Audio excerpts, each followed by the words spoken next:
இதெல்லாம் பார்த்து தாங்கிக்க முடியாத எதிர்க்கட்சி தலைவர் பழனிசாமி அவர்கள் இப்ப என்ன செய்கிறார்?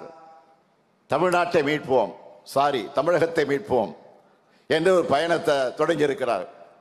ஏன்னா தமிழ்நாடுன்னு சொல்லக்கூடாதுன்னு சொல்லுகிற கூட்டத்துக்கிட்ட இப்ப அதிமுகவை சேர்த்துட்டாரு. அதிமுகவை மீட்க முடியாத இவர் தமிழகத்தை மீட்க போகிறாராம். திருவாளர் பழனிசாமி அவர்களே, உங்ககிட்ட இருந்து தமிழ்நாடு ஏற்கனவே மீட்கப்பட்டு விட்டது. கூவத்தூர்ல ஏலம் எடுத்து கரப்ஷன் கலெக்ஷன் கமிஷன் தமிழ்நாட்டையே பார்க்காத அவலமான ஆட்சியை நடத்தினீங்க. கொஞ்சம் நெஞ்சமல்ல, செஞ்ச குற்றங்கள்ல இருந்து காப்பாத்திக்க பாஜக கிட்ட ஒட்டுமொத்தமாக தமிழ்நாட்டையும் தமிழர்களையும் அங்கே கொண்டு போய் அவர்களுடைய உரிமைகளை அடகு வச்சிங்க. நீங்க செஞ்ச கேடுகள் ஒன்றா ரெண்டா? அதையெல்லாம் சரி செஞ்சு இன்று இந்தியாவிலேயே தமிழ்நாட்டுடைய வளர்ச்சி தான் நம்பர் 1, 9.69 விழுக்காடு. இதை நான் சொல்லல, இதை ஒன்றிய அரசால சொல்லி இருக்கிறாங்க. ஒன்றிய அரசால அதை மறைக்க முடியல, மறுக்க முடியல. தலை நிமிர்ந்த தமிழ்நாட்டை இன்னைக்கு வளர்த்தெடுத்திருக்கிறோம். வெளிமாநில மக்கள் எல்லாம் தமிழ்நாட்டை பற்றி பெருமையோடு பேசுறாங்க. இதெல்லாம் உங்களுக்கு எங்க தெரிய போகுது? பழனிசாமி அவர்களே, உங்களுக்கு தெரிந்ததெல்லாம் துரோகம் செய்யறது மட்டும்தான். உங்களை கொண்டு வந்தவருக்கு துரோகம் செஞ்சு வெளியில் அனுப்புனீங்க.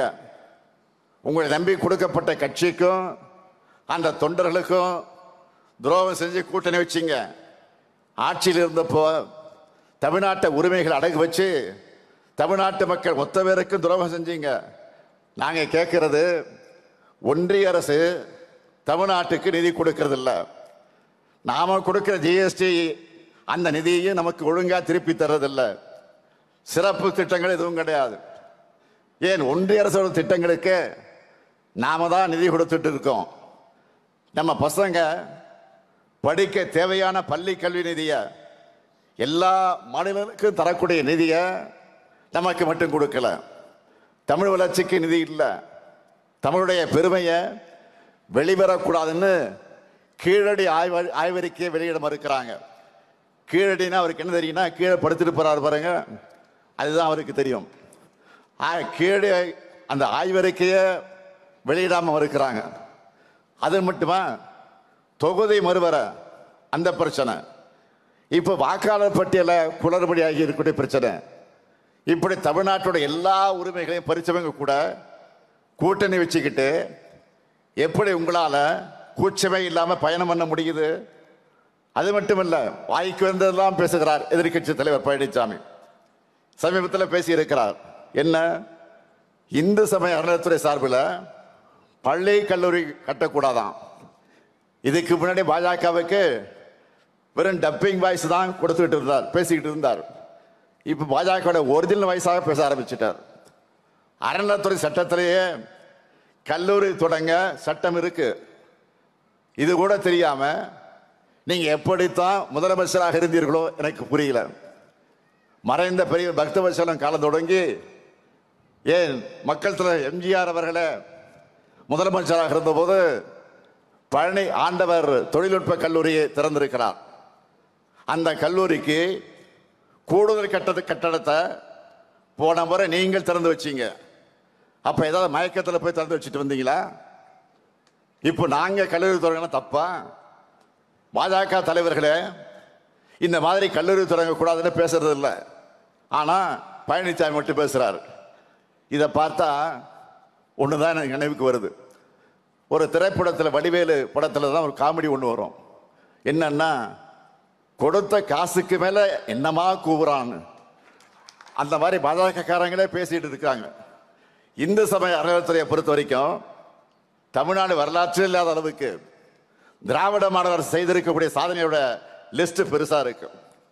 நான் பழனிசாமியை நேரடியாக கேட்கிறேன், ஏன் படிப்புனா உங்களுக்கு அவ்வளவு கசக்குது? கல்விக்காக உண்மையிலே குரல் எழுப்புகிற மாதிரி இருந்தா, கும்பகோணத்தில் நம்முடைய முத்தமிழறிஞர் தலைவர் கலைஞருடைய பெயரான பல்கலைக்கழகம் அமைக்க போகிறோம்னு சட்டமன்றத்தில் சட்டமே ஏற்றி அனுப்பி வச்சோம். 2 மாசம் ஆயிருக்கு. அதுக்கு ஆளுநர் இதுவரையில் அனுமதி தராமல் இருக்கிறார். நான் கேட்டேன், இதை விட ஆளுநருக்கு என்ன வேலை? இதுக்காக குரல் எழுப்ப எதிர்க்கட்சி தலைவருக்கு நெஞ்சுரம் இருக்கா? நீங்க ஒன்றிய அரசு கிட்ட கேட்டாலும் கேட்காவிட்டாலும் நாங்க உறுதியோடு சொல்லுகிறேன், சட்ட ரீதியாக எதிர்கொண்டு கலைஞர் பல்கலைக்கழகத்தை நிச்சயமாக உறுதியாக அமைப்போம்.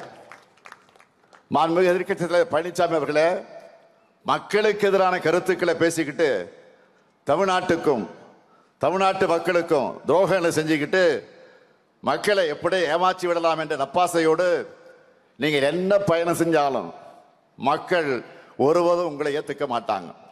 ஏன்னா அதுதான் உங்க ட்ராக் ரெக்கார்டு, துரோகங்கள் தான் உங்க ஹிஸ்டரி. தமிழ்நாட்டை வஞ்சிக்கிற எதிரிகள் எப்படி வேண்டுமானாலும் வரட்டும், மக்களான நீங்க எங்களோட ஓரணையில் தமிழ்நாடு ஒற்றுமையா நிற்கணும்.